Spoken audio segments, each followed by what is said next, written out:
I'm here with Mike McConville, designer, pilot, biker. What are we going to talk about today? I blew it already. I'm here with James Graham, musician, modeler. Ted Nugent, look-alike. And we're going to talk about the new Hangar 9 35% Extra 300. It's right above our heads. Yes, it is. So what do you want to know? I want you to tell me the coolest feature of this airplane. Oh, the way it flies is the coolest feature of this airplane. Now, the big boys like this tend to fly a lot easier than the smaller 40s, 50s, or the 40s and 60s, I find. They're more forgiving.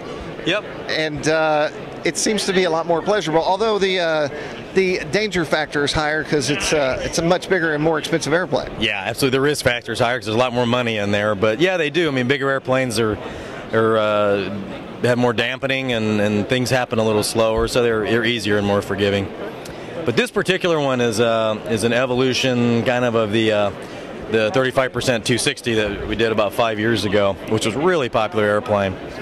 But you know, a couple things that kind of prompted this is, well, 300s are kind of more in vogue, and they should be.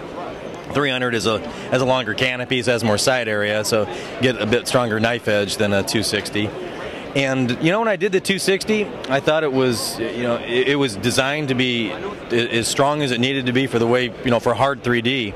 And even in the last 5 years, and I think because of foamies and how they've progressed and how flying styles have progressed as a result, what was hard 3D 5 years ago is very mild. Today, we're doing things with them that are just mind-blowing. You know, the stresses we put on the airplanes, and you know, it's not a secret. I mean, there's been a lot of stuff on Giants, even about, you know, 260 wing failures, and there weren't many, and they were flown hard. But you know, I thought, well, we really need to respond to this with something that you can fly just stupid hard.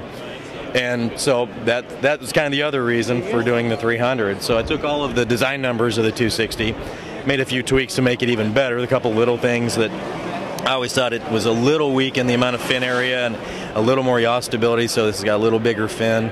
But all the stuff that worked really well, the aerodynamic, the wing, not wing structure design, but the wing, the airfoil and the wing planform are the same.